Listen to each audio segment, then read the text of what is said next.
Shalom, Esther Githui-Ewart. It's Tuesday, October 26th. This is Africa 54.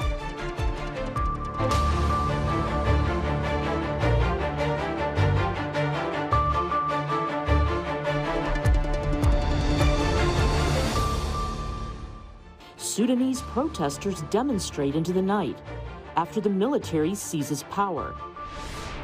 Islamic State claims responsibility for a bomb attack in Uganda.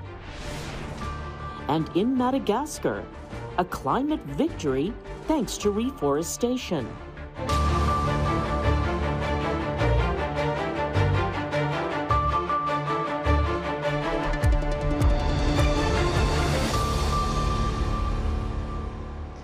The United Nations Security Council is set to hold a closed-door meeting Tuesday to discuss the military overthrow of Sudan's transitional government. Sudanese protesters demonstrated into the night Monday after the military seized power in an apparent coup. Military Chief General Abdel Fattah al-Burhan declared a national emergency hours after the takeover and announced the end of the Joint Civilian Military Council, which had run the country since August 2019, shortly after the ouster of longtime autocratic President Omar al-Bashir. Security forces opened fire on protesters earlier Monday, killing 3 demonstrators, according to the Sudan Doctors Committee. The group says at least 80 people were injured following the early morning arrests of Prime Minister Abdallah Hamdok and other officials. Thousands poured into the streets of the capital Khartoum and its twin city of Omdurman.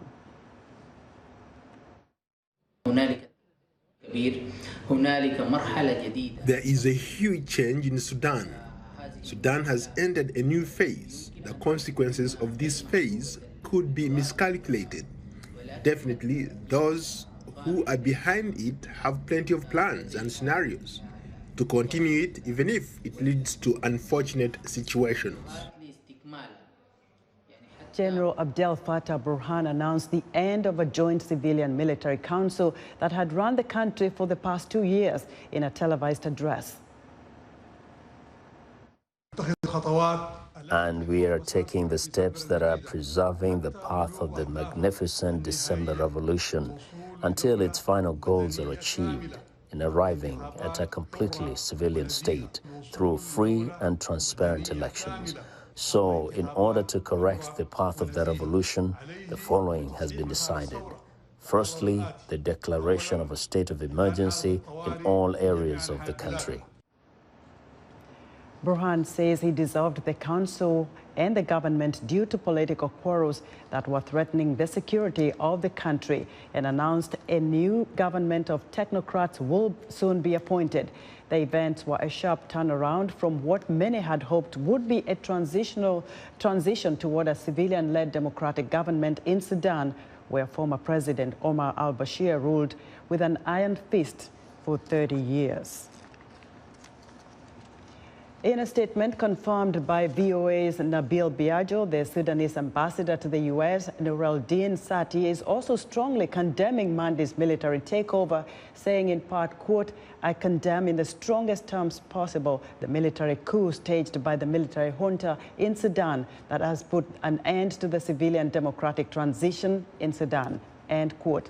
Ambassador Sati says he will continue to serve as Sudan ambassador to the U.S. and work to reverse the takeover that removed Prime Minister Abdallah Hamdok. Ambassador Sati also tells VOA's Biagio he enjoys overwhelming support from U.S. officials who have condemned the military takeover and has joined other Sudanese diplomats in the U.S. and other countries to mount pressure on Sudan coup plotters to release Hamdok and restore the civilian-led government. Meanwhile, the U.S. Embassy in Sudan is warning Americans in the country to shelter in place. UN Secretary General Antonio Guterres, the African Union, and the Arab League are among those expressing alarm and dismay at the ongoing turmoil in Sudan and are calling for the country to stay on a path toward civilian rule. The White House also says it is also alarmed by the developments, and the U.S. State Department says it is suspending $700 million in financial assistance to the country. A joint statement issued by the United States, Britain and Norway, through the State Department, is condemning the military takeover and called on Sudanese security forces to immediately release all those people who are unlawfully detained. As we've mentioned, the United Nations Security Council is set to hold a closed-door meeting Tuesday to discuss the military overthrow of Sudan's transitional government. And standing by live now from the United Nations with a preview of the meeting is VOA UN correspondent Margaret Bashir. Hello, Margaret. Hi, Esther. A lot of concern here about the situation in Sudan, especially it was a few weeks before the handover to civilian control. Very unhappy about the trend here. The Secretary General, I asked him about it this morning at a news conference. Let's take a listen to what he had to say. About Sudan, I once again strongly condemned the forceful military takeover of power in Sudan. And I urge, of course, all stakeholders to exercise maximum restraint, but the Prime Minister and other officials that were unlawfully detained must be released immediately.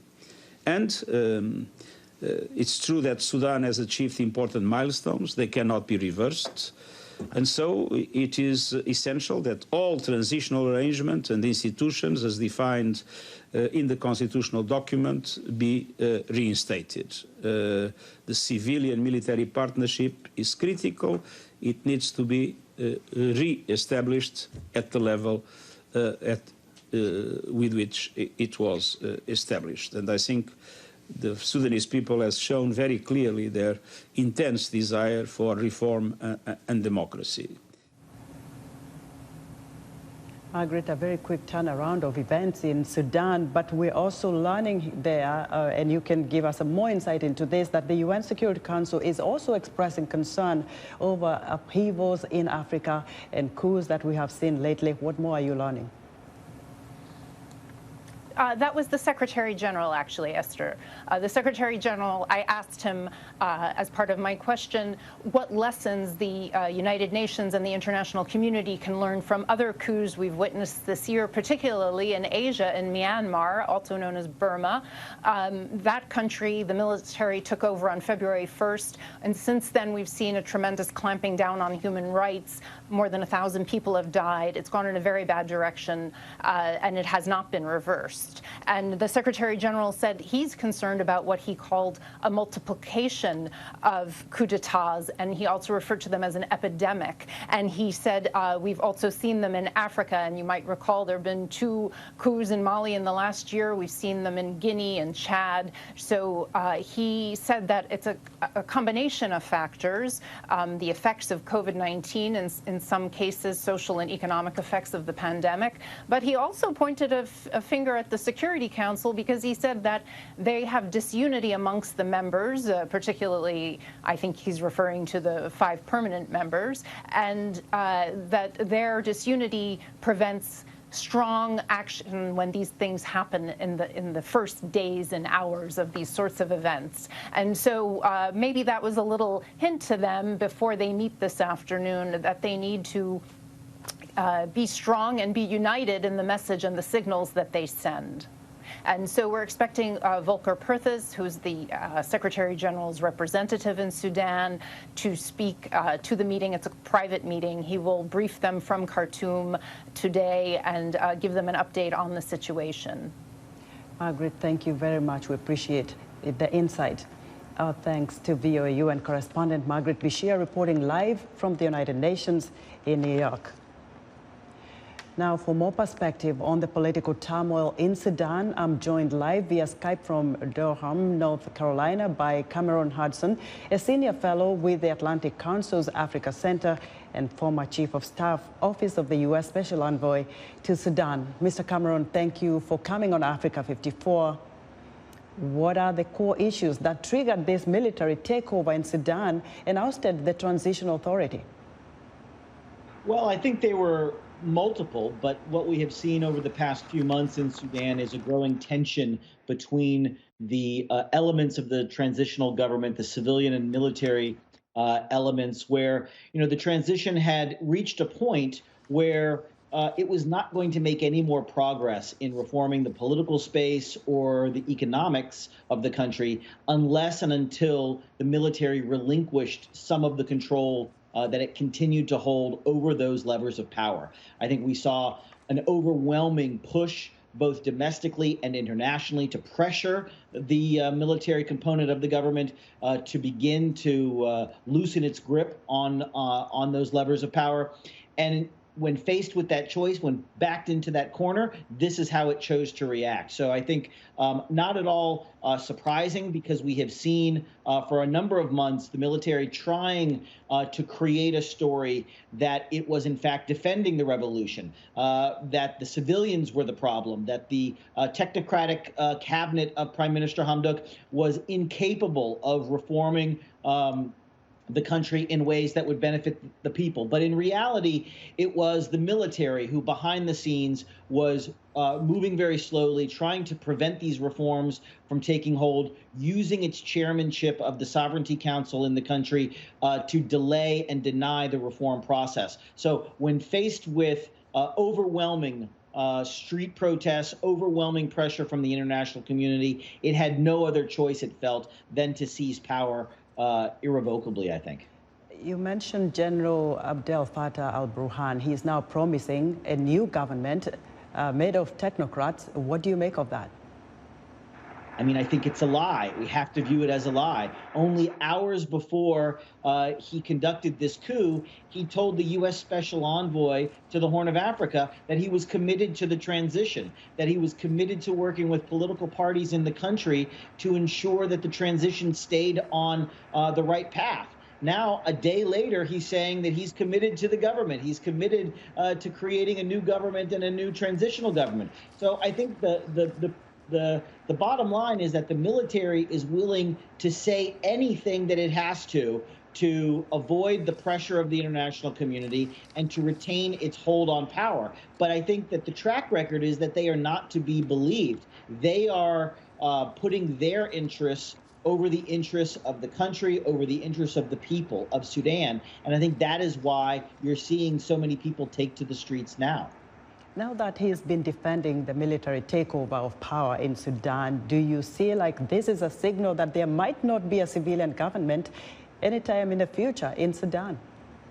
Well, I think what we have learned from this is facing the consequences. I mean, the international community was very clear what the consequences would be if the military took these actions. They took these actions with over 1 million people taking to the streets last week demanding civilian rule. So they knew full well what the consequences would be, both internally and externally.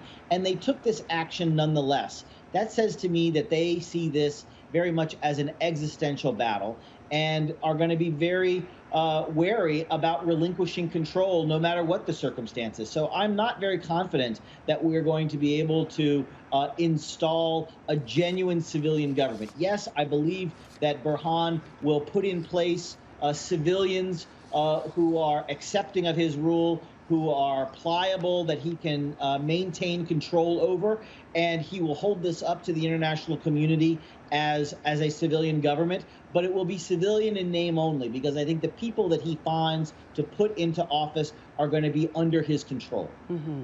Cameron, thank you very much for your insight. That was Cameron Hudson, a senior fellow at the Atlantic Council Africa Center.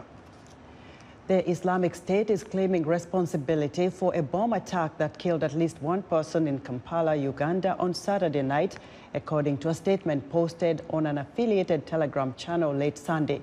Clara Frank has more.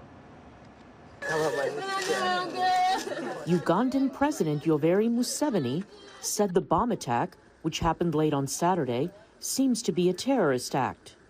The militant group then claimed responsibility in a statement in an affiliated Telegram channel late on Sunday. The group said that some of its members detonated an explosive device in a bar where, quote, members and spies of the Crusader Ugandan government were gathering, unquote, in Kampala. The bomb, packed with nails and shrapnel, targeted a pork restaurant on the outskirts of the capital, police said on Sunday. They said information gathered indicated that 3 men, disguised as customers, visited the restaurant, placed a polythene bag under a table, and left moments before the explosion. The explosion killed a 20-year-old waitress and wounded 3 people, 2 of whom were in critical condition, police said, adding all indications suggest an act of domestic terror. Clara Frank, VOA News. A South African judge, Pete Coon, on Tuesday dismissed an application by former President Jacob Zuma to have the state prosecutor in his arms deal corruption trial removed from the case. Zuma, ousted by the governing African National Congress in 2018, had argued that the prosecutor was biased against him and submitted a special plea to the High Court to have him replaced. Zuma, 79, has pleaded not guilty to charges of corruption, money laundering, and racketeering related to a 1990s deal to buy military equipment. He was jailed earlier this year for contempt of court for refusing to appear at a separate corruption inquiry, but he was later released on medical parole after being hospitalized for an undisclosed condition. Let us know what you think about Africa 54. Join the discussion on Facebook. The address is Africa 54. We're also streaming our broadcast live on Facebook. Please watch and share our show with your friends. Also, check out our headlines 24/7 on voaafrica.com. Still to come, experts say forest degradation is a growing threat to both animals and humans. But there are some success stories. We'll have a report. But first, let's check in with Heidi Adams on what's coming up on Wednesday's Straight Talk Africa. On the next Straight Talk Africa, we're going to look at the impact of COVID-19 restrictions on air travel in Africa. As countries reopen their skies and travelers board planes again, where do African countries stand on vaccine passports? We'll also look at how much it will cost you to get COVID-19 tests at Africa's airports. Join me, Heidi Adams, on the next Straight Talk Africa. Madagascar is known for its rich and diverse wildlife, but experts say forest degradation is a growing threat to both animals and humans. As Anne Zwaku reports from Madagascar, their success stories thanks to reforestation efforts meant to reverse the effects of climate change. Last year, this waterfall in the Titongambarika forest disappeared for 6 months as many waterways in the forest dried up. The state, with the help of the local population, launched a reforestation program.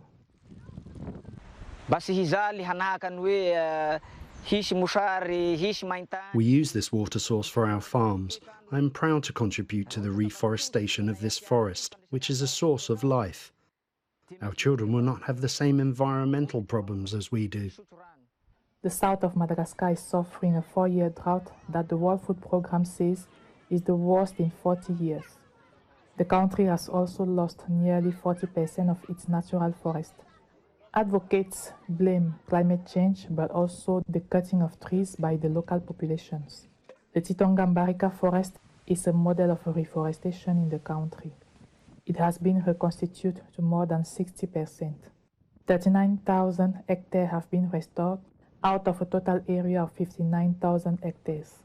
It is an important conservation area, protecting many endemic and threatened species.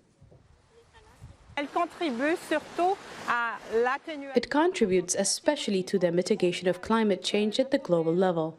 The forest of Tungabarika is a carbon sink at the global level in a context where greenhouse gas emissions are increasingly important. Madagascar contributes to this global objective. According to data drawn from the Global Carbon Project, Madagascar produces less than 0.01% of all the carbon dioxide generated in the world. Researchers say about 50% of the world's animal and plant species live on the island. Madagascar's president calls for everyone to do their part. Ce que nous demandons, c'est que les pays qui polluent le plus. What we are asking is that the countries that pollute the most should help the countries that pollute the least, so that we can really, in my opinion, mitigate the impact of this climate change and help the population in this part of the island. À la population dans cette partie de l'île. During the upcoming UN Climate Change Conference, The states are expected to find an agreement to limit global warming to avert any more crises like the drought that threatened Madagascar's forest land. Anne Zwanke for VOA News, Titongambarika, Madagascar. Climate activists like Nigeria's Goodness Dixon says high costs are barring them from attending the COP26 climate conference. That means their voices will not be heard. Soraya Ali has the details. Climate activist Goodness Dixon thought an invitation to attend the upcoming COP26 climate conference in Scotland would mean his voice would get heard. Instead, the 28-year-old Nigerian is one of dozens from developing countries struggling to attend due to, among other things, sky-high hotel prices. Me being present, it's a voice for Africa, it's a voice for Nigeria, and I can be able to tell the real story, the grassroots story from the communities on what is going on the experiences. And I feel my voice should be heard across the world because we need a change, not just world leaders coming together, making decisions for countries who don't really have more of the climate change. Reuters has spoken with dozens of activists in countries including Kenya, Uganda, Bangladesh and Pakistan. Some had secured funding, visas and vaccines. Others had given up. Dixon, who represents Nigeria's Eco-Clean Active NGO, still hopes to attend, but he estimates his costs at over $4,000.